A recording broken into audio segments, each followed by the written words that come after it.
நம்ம ஒவ்வொரு வருஷமே ஏதோ ஒரு ரெசல்யூஷனை க்ரியேட் பண்ணிக்கிட்டு அதை எப்படியும் நம்ம ஒரு ஜான்வரி ஃபெப் வரைக்கும் தான் ஃபாலோ பண்ண போகிறோம். ஏன் இந்த தடவையும் அதையே பண்ணணும் அப்படின்னு கொஞ்சம் வித்தியாசமாக இது வரைக்கும் நான் என்னை சுற்றி ஏற்படுத்திக்கிட்ட சில ரூல்ஸ் அதுதான் இன்றைக்கி கூட ஷேர் பண்ண போகிறேன். ஒவ்வொரு வருஷமும் நம்ம இதை செஞ்சிடலாம் அதை செஞ்சிடலான்னு சொல்கிறத விட எதை செய்யாமல் இருந்தால் வாழ்க்கை நல்லாயிருக்கும் அப்படிங்கிறது தான் இன்றைக்கி நான் உங்ககிட்ட ஷேர் பண்ணுறேன். இந்த 3 ரூல்ஸையும் வந்து ஆல்மோஸ்ட் நான் ஒரு 2 இயர்ஸாக கரெக்டாக ஃபாலோ பண்ணுறேன் நம்புகிறேன். ஒரு சில இடங்களில் என்னை அறியாமல் நான் மறந்துருக்கேன். ஆனால் வந்து எப்போல்லாம் சரியாக ஃபாலோ பண்ணணும் என் வாழ்க்கை வந்து ரொம்ப ரொம்ப குயிக்காக மேலே வந்ததை நான் பார்த்துருக்கேன். ஸோ இந்த 2021 எல்லாருக்கும் கண்டிப்பாக ஒரு சந்தோஷமான வருஷமாக தான் இருக்க போகுது. நம்ம அதை பார்க்குற பார்வையில்ன்றது நான் எப்பவுமே சொல்கிறது தான். ஸோ என்ன பார்க்கணும் அப்படிங்கிறத முடிவு பண்ணிவிட்டு இந்த வருஷம் தொடங்குறது எப்பவுமே ரொம்ப ரொம்ப நல்லது. இந்த 3 ரூல்ஸ் கண்டிப்பாக அதுக்கு உங்களுக்கு ரொம்பவே ஹெல்ப் பண்ணணும்னு நம்புகிறேன். முதல் விஷயம், பி அலோன். அதாவது தனித்திரு அப்படின்றது உடனே நம்ம வந்து எல்லாத்தையும் அவாய்ட் பண்ணிக்கிட்டு நம்ம மட்டும் தனியாக போயிருக்கணும் அப்படிங்கிற மாதிரி இல்லை. லிட்டரலாக எடுத்துக்க வேணாம். நம்மளுடைய எண்ணங்கள்லையும் செயல்கள்லையும் நம்மளை சுற்றி இருக்கிறவங்கள மாதிரியே நம்ம பண்ணிகிட்டு இருந்தோம் அப்படின்னா நம்மளால் வந்து ஒரு பெரிய வாழ்க்கையை பார்க்க முடியாது. நம்ம ஒரு கம்ஃபர்ட் ஜோனில் இருக்கோன்றது என்ன? இன்றைக்கி நம்ம ஆக்ஷன் எடுக்காமல் இருக்கிறதா? கிடையாது. நம்மளை மாதிரியே 4 பேர்த்து கூட சேர்ந்து இருக்கிறது தான். நம்ம எண்ணங்கள் எப்போவுமே செயல்படாது. ஏன் அப்படின்னா இன்றைக்கி இருக்கிற நிலைக்கு உன்னை சுற்றி பாரு 4 பேர் இருக்காங்கல்ல, இதுக்கு மேலே நீ எங்கே வெளியே போக போகிற, இதுக்கு மேலே எங்கே நீ முயற்சி பண்ணுற, ஏன் புதுசாக இதெல்லாம் நீ ட்ரை பண்ணிருக்க பாரு, எல்லோரும் கம்முன்னு இருக்காங்கல்ல, ஊரே அமைதியாக இருக்குல்ல, இப்போ மட்டும் என்ன நீ முயற்சி பண்ணிருக்க அப்படிங்கிற மாதிரி நம்ம சுற்றி ஒரு இன்விசிபிள் காம்பவுண்ட் போட்டுக்கிற மாதிரி தான் வந்து இந்த நம்மளை சார்ந்து நம்மளை மாதிரி இருக்கிற இல்லை லைக் மைண்டட் பீப்புளை அதிகம் கூட வச்சுக்கிறது. இப்போது இதில் என்ன ஆகும் அப்படின்னா ஒரு புது முயற்சி எடுக்கிறதுக்கு ஒரு எண்ணம் தோன்றவே தோன்றாது. உங்களுக்கு வந்து எப்போவுமே இருக்கிற இடம் கரெக்டு, இருக்கிற லெவல் கரெக்டுன்ற உணர்த்துறது தான் நமக்கு ஈக்குவலாக இருக்கிற பீப்புள். ஸோ விலகி இருங்க அப்படின்னா அவங்க உறவுகள் கூட இருந்தும் நண்பர்கள் கூட இருந்தும் அப்படியே விலகி இருக்கிறது இல்லை. உங்களுடைய சிந்தனைகள்லையும் உங்கள் தேவைகள்லையும் அவங்க ஒன்றுபட்டு வரலை, அதாவது என்ன மாதிரி அவங்க யோசிக்கலன்றதுக்கு வேண்டி அவங்க மாதிரி வாழ்க்கையை நம்ம அடாப்ட் பண்ணிக்கூடாது. நம்ம தனித்திருந்து நம்ம எதிர்பார்ப்புகளுக்கும் நம்மளுடைய முயற்சிகளுக்கும் ஆக்ஷன் எடுக்கணும் அப்படின்றது தான்.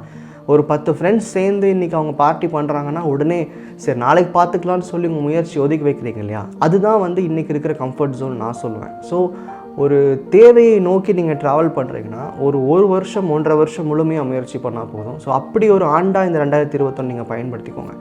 நம்ம பெரிய பெரிய விஷயங்கள்லாம் சரியாக செஞ்சிடறோம், ஆனால் நம்ம எண்ணங்களை வந்து தவறாக வழிநடத்தக்கூடிய சில விஷயங்களை வாழ்க்கையிலேருந்து நம்ம அவாய்ட் பண்ணுறதே இல்லை. நீங்கள் நிறைய ரெசல்யூஷன் வச்சுருக்கலாம், ஆனால் என்ன செய்யக்கூடாதுன்றதுக்கும் ஒரு சில விதிமுறைகள் ஏற்படுத்திக்கிறது வாழ்க்கையை நம்ம முன்னேற்றத்துக்கு ரொம்பவே உதவும். நான் ஒரு 5-6 வருஷம் தொடர்ந்து ஒரு தேவைக்காக முயற்சி செய்கிறேன். அப்போது என்னோடய வாழ்க்கை வந்து ஓரளவுக்கு தான் மேலே வந்துச்சு. ஆனால் வெறும் 1.5 வருஷம் என்னுடைய எண்ணங்களை வந்து ஒரு பெரிய இலக்கின் மேலே செலுத்தும் போது நான் ஒரு 10 வருஷம் அடையக்கூடிய அந்த லெவலை நான் கிட்டத்தட்ட 1.5 வருஷம் 2 வருஷத்தில் அடைஞ்சேன்னு சொல்லலாம். அது ஃபினான்ஷியலாக இருக்கலாம், கெரியர் வைஸாக இருக்கலாம், என்னுடைய மைண்ட் செட்லேயாக இருக்கலாம். எல்லா விதத்துலேயுமே நான் எப்போது என்னுடைய பிகர் கோல்ஸை ஃபோக்கஸ் பண்ண ஆரம்பிச்சினோ அன்னையிலேருந்து என் வாழ்க்கை மாற ஆரம்பிச்சிது. நம்ம மோஸ்ட்லி ஓடுறது எப்படின்னா அடுத்த 3 மாதத்துக்கு என்ன செய்ய போகிறோம், அடுத்த 4 மாதத்துக்கு என்ன செய்ய போகிறோம், இந்த 1 வருஷத்துக்குள்ளே என்ன செய்ய போகிறோம். இப்போ நிறைய பேர் டார்கெட்ஸ் எடுத்து பார்த்தீங்கன்னா ஜூலை 2021 இதை முடிச்சிருக்கணும், டிசம்பருக்குள்ளே இதை முடிச்சிருக்கணும்னு சொல்லி நீங்கள் ஒரு ஃப்ரேம் ஒர்க் வச்சுருப்பீங்க. அதனுடைய அளவுகள் பார்த்தீங்கன்னா ரொம்ப சின்னதாகவும் இந்த வருஷத்துக்கு என்ன நம்மளால் ஜெயிக்க முடியும், இல்லை நமக்கு இருக்கிற அந்த அளவுக்கு நம்ம இவ்வளோ தான் போக முடியும்னு சொல்லி அந்த லிமிட்டேஷன்ஸை நீங்கள் உங்களையே அறியாமல் உங்களை சுற்றி வச்சுருப்பீங்க. அப்படி இல்லாமல் ஒரு பெரிய இலக்கை நோக்கி ஓடுறது, அதாவது வருஷ தொடக்கம்ன்றது அது கேலண்டருக்காக வருதே தவிர உங்கள் முயற்சிகளும் ஆசைகளும் என்றைக்கு ஒரே மாதிரி தான் இருக்க போகுது, ஒரே மாதிரி தான் இருக்கணும். அப்போது நம்ம தேவைகள் பெருசாக இருக்கும்போது இந்த வருஷம் உங்களுடைய தேவைகளை சென்றடைகிறதுக்கு ஒரு பங்காக தான் இருக்கணுமே தவிர எல்லா இடங்கள்லையும் இந்த வருஷத்துக்கு மட்டும் முக்கியத்துவம் கொடுத்து பண்ணாதீங்க. அதாவது எண்டு கோலை ஃபோக்கஸ் பண்ணுங்கள், உங்கள் அல்டிமேட் டெஸ்டினேஷனை ஃபோக்கஸ் பண்ணுங்கள். அப்படி இருக்கும்போது நீங்கள் வந்து உங்களோட எண்ணங்கள் இந்த வருஷத்துக்குள்ளே இருக்கிற தேவைகளுக்கு மட்டும் செயல்படாமல் உங்கள் வாழ்க்கையோட மொத்த எதிர்பார்ப்புகளுக்கும் செயல்பட ஆரம்பிச்சிடும். ஏன் வந்து ஒருத்தருடைய வளர்ச்சி ரொம்ப மெதுவாக இருக்குது, சில பேர் வந்து ரொம்ப வேகமாக வளர்கிறாங்க அப்படின்னா அந்த மெதுவாக வளர்கிறவருடைய தேவை, அவருடைய எண்ணம் எல்லாமே அடுத்த 3-4 மாதங்களுக்கோ இல்லை 1 வருடத்துக்கு என்ன தேவையோ அதை பற்றி தான் இருக்கும். ஆனால் இந்த வேகமாக முன்னேறவங்களுக்கான தேவை வந்து அவங்களுடைய அடுத்த 10 வருஷம் 15 வருஷத்துக்குள்ள தான் அடைய வேண்டியதை இப்போவே வேணுன்ற மாதிரி பக்கத்தில் வச்சுருப்பாங்க. அப்போது உங்களுடைய தேவையின் அளவை பொறுத்து தான் வாழ்க்கை முன்னேற்றமும் அமையும்.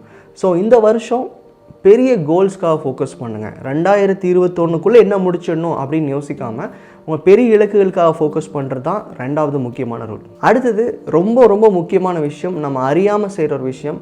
நம்ம ஏதோ நிறையா வேலை செய்கிற மாதிரியும் ஒரு நாளைக்கு இவ்வளோ நேரம் ரெஸ்ட் எடுக்கணுங்கிற மாதிரியும் நம்ம நிறைய நேரத்தில் நம்மளுடைய முயற்சிகளை தள்ளி வச்சுக்கிட்டு நம்மளுடைய பீஸ் ஆஃப் மைண்ட் அப்படிங்கிற பேரில் நம்ம பார்க்குற இந்த வேடிக்கையாக இருக்கட்டும், இல்லை நம்ம ஏதோ நிறையா வேலை செஞ்சுக்கிட்ட மாதிரி நிறையா நேரம் தூங்குறதா இருக்கட்டும், இதெல்லாம் குறைச்சிக்கிட்டு ஒரு வருடத்துக்காவது உங்கள் கம்ஃபர்ட் ஜோனை விட்டு வெளியே வாங்க. ஒரு முயற்சி செய்யும்போது நமக்கு பயமாக தான் இருக்கும், ஏன்னா அதை முதல் தடவை செய்கிறோம்.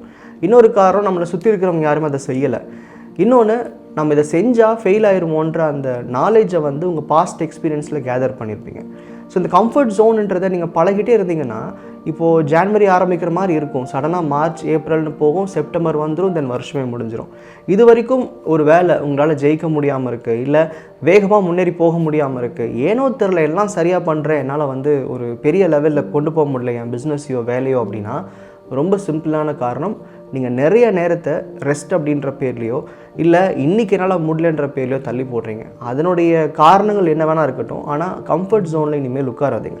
ஒரு முயற்சி எடுக்கிறீங்கன்னா மிஞ்சி போனால் என்ன ஆகிடும், கொஞ்சம் பணம் லாஸ் ஆகுமா, இல்லை ஹெல்த் போயிடுமா, இல்லை மிஞ்சி போனால் உங்களுடைய சந்தோஷமான நேரம் போயிடுமா. ஆனால் நிரந்தரமான சந்தோஷங்களுக்கும் நிரந்தரமான மாற்றங்களுக்கும் நம்ம கம்ஃபர்ட் ஜோன்லேருந்து வெளியே வர்றது தான் ரொம்ப ரொம்ப அவசியமானது.